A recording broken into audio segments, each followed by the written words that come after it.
En 1950, un perro podía desaparecer de tu casa toda la mañana y nadie llamaba a eso negligencia.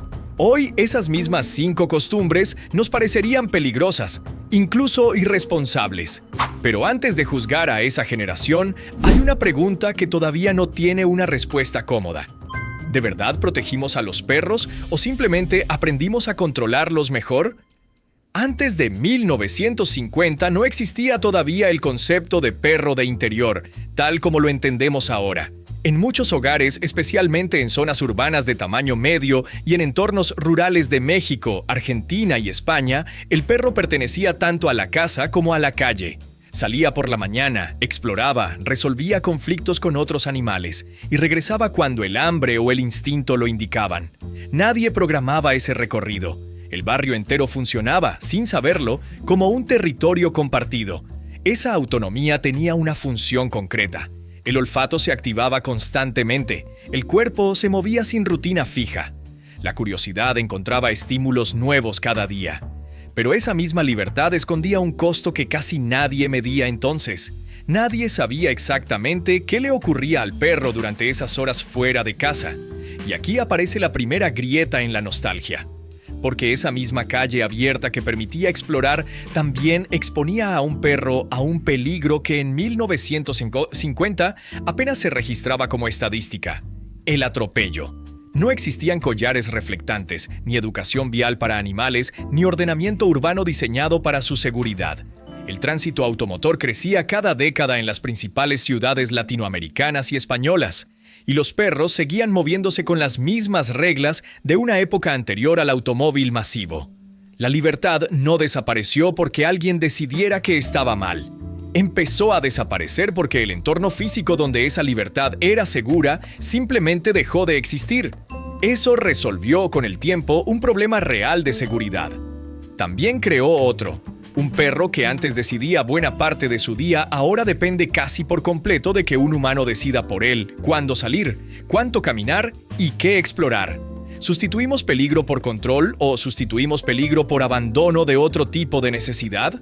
Esa pregunta va a acompañar prácticamente todo lo que viene después, porque la libertad de movimiento no era el único hábito que definía a un perro de aquella época. Había otro, igual de común, ligado no a dónde iba el perro, sino a qué comía. En muchísimos hogares de 1950, el perro comía lo que sobraba de la mesa familiar: arroz, carne, huesos, restos de guisos. No existía todavía una industria consolidada de alimento formulado con el alcance que tiene hoy en la mayoría de estos países. Esa dieta, sin estructura nutricional definida, dependía completamente de lo que la familia pudiera ofrecer y variaba enormemente entre un hogar y otro. Algunos perros, en hogares con acceso a proteína variada, probablemente comían razonablemente bien. Otros, en contextos de escasez, sufrían carencias que hoy identificaríamos con facilidad en una consulta veterinaria, pero que entonces simplemente se interpretaban como parte del carácter o la genética del animal. Los huesos cocidos, comunes en muchas cocinas, representaban además un riesgo real de fractura o perforación intestinal, algo que la práctica popular de la época no siempre relacionaba con su causa real. La aparición progresiva del alimento balanceado, más adelante en el siglo, no ocurrió simplemente porque alguien decidiera que las sobras eran una mala costumbre. Ocurrió porque la ciencia veterinaria empezó a entender con precisión qué necesitaba nutricionalmente un perro, y esa información terminó por desplazar una práctica que dependía enteramente del azar doméstico. Pero conviene detenerse aquí, porque una dieta más controlada no es automáticamente sinónimo de una vida mejor en todos los sentidos. Comer sobras variadas, cuando la variedad era razonable, exponía al perro a texturas, temperaturas y estímulos sensoriales que un alimento uniforme, servido siempre igual, simplemente no ofrece. La ganancia en control nutricional trajo silenciosamente una pérdida en diversidad sensorial. No estamos hablando todavía de qué opción era mejor. Estamos empezando a entender que cada cambio resolvió algo y desactivó otra cosa, casi sin que nadie lo planeara así. Y esa misma lógica, la de resolver un problema mientras se apaga sin querer una función distinta, aparece con más fuerza en el tercer hábito de esta historia, uno que tiene que ver con algo más delicado. ¿Cuánto control tenía realmente una familia sobre la reproducción de su propio perro? Durante buena parte del siglo XX, la esterilización no era una práctica extendida ni accesible en la mayoría de los hogares de estas regiones. Eso significaba que las hembras entraban en celo y, con relativa frecuencia, terminaban preñadas sin que la familia lo hubiera decidido. Los machos, por su parte, recorrían distancias considerables guiados por el instinto reproductivo, lo cual explica en parte por qué la libertad de movimiento de la que hablamos antes era tan habitual. Muchos perros simplemente no se quedaban quietos aunque alguien quisiera retenerlos. El resultado era una población canina que crecía sin planificación, con camadas frecuentes, muchas de las cuales terminaban repartidas informalmente entre vecinos, abandonadas o sencillamente absorbidas por la creciente cantidad de perros callejeros que caracterizaba a numerosas ciudades de la región durante esas décadas.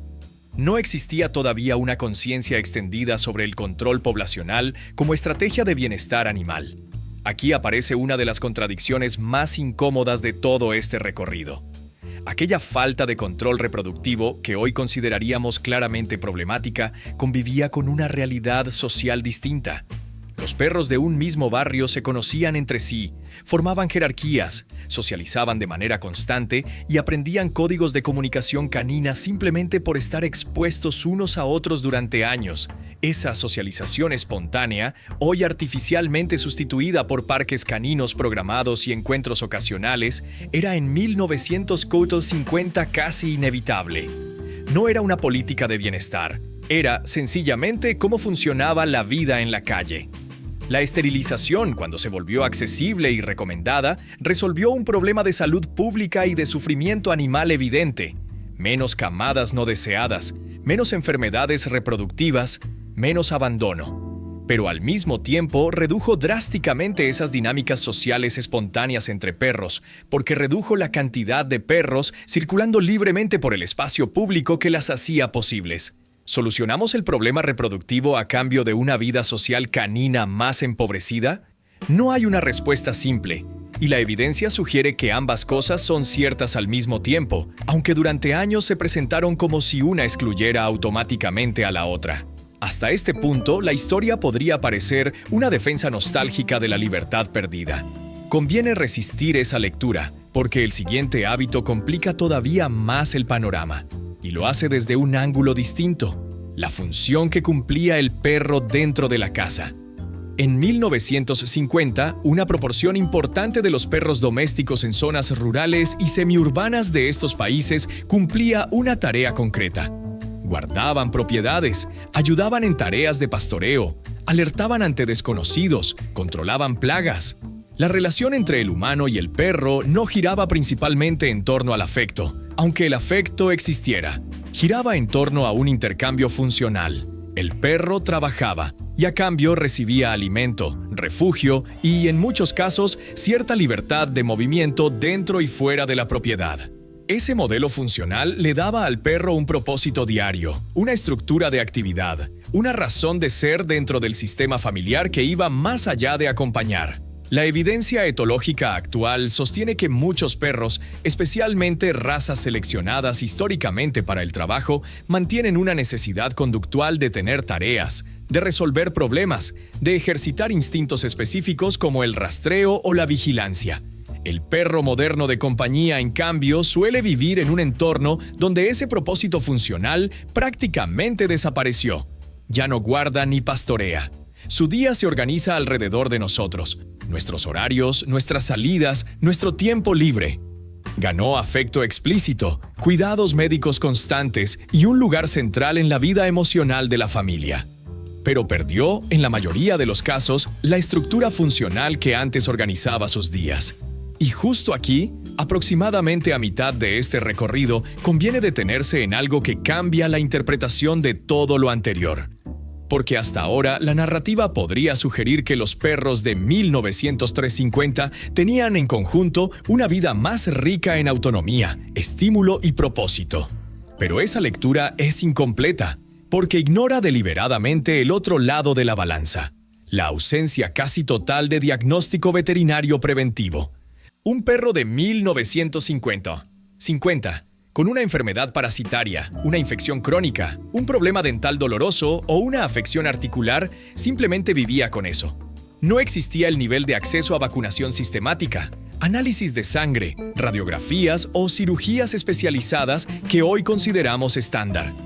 Muchas de las muertes tempranas de perros en esa época, atribuidas entonces a la vejez o a causas desconocidas, probablemente correspondían a enfermedades hoy perfectamente tratables. La esperanza de vida canina promedio era considerablemente menor, y las diferencias regionales entre entornos urbanos y rurales de esa época hacían que el acceso a cualquier tipo de atención fuera todavía más desigual.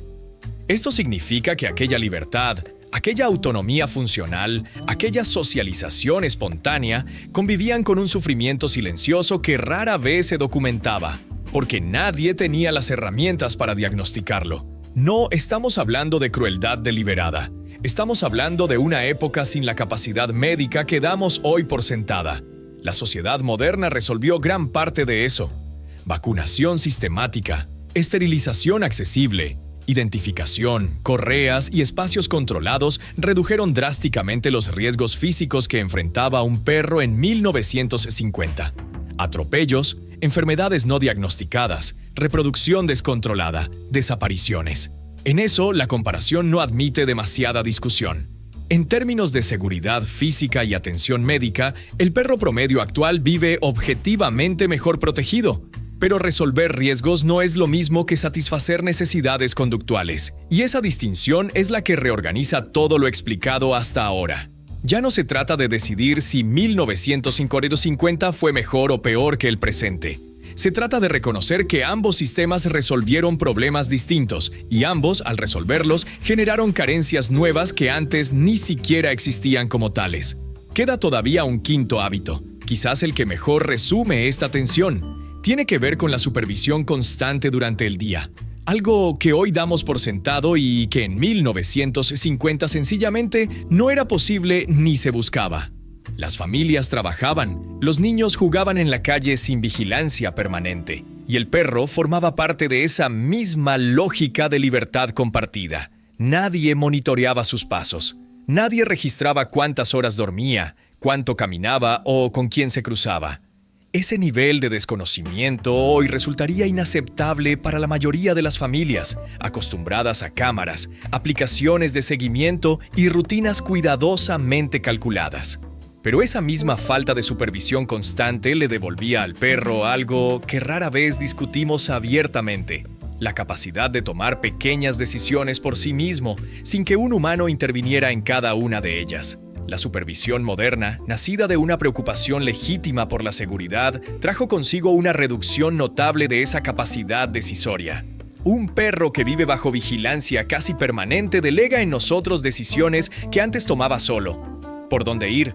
¿Cuánto tiempo quedarse? ¿Cuándo regresar? Ganó protección. Perdió agencia. Entonces, ¿qué cambió realmente más entre 1950 y hoy? ¿El perro o nosotros? La genética de muchas razas se transformó, es cierto, y no todos los perros actuales heredan las mismas funciones instintivas que predominaban hace 70 años. Pero buena parte de las necesidades conductuales básicas, el movimiento, la exploración, el uso del olfato, la resolución de pequeños problemas cotidianos, continúan prácticamente intactas. Lo que transformamos de manera radical fue el entorno. Las ciudades, las viviendas, los horarios laborales, la normativa urbana, la industria alimentaria y la medicina veterinaria. No abandonamos aquellos 5 hábitos porque comprendiéramos que eran malos para el perro en sí mismos. Los abandonamos en gran medida porque el mundo que los hacía posibles dejó de existir, y porque al resolver sus riesgos más evidentes, terminamos también apagando funciones que ningún estudio se propuso reemplazar deliberadamente. Preguntar si los perros de 1950 vivían mejor es en el fondo una pregunta mal planteada. Vivían de manera distinta, con riesgos que hoy nos parecerían inaceptables y con una autonomía que hoy prácticamente no existe. Nosotros no volvimos a nuestros perros más dependientes por descuido.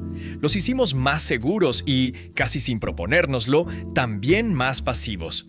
Si crees que la comida de tu perro también puede estar formando o destruyendo su músculo, no adivines. Ya lo comprobamos en el video anterior.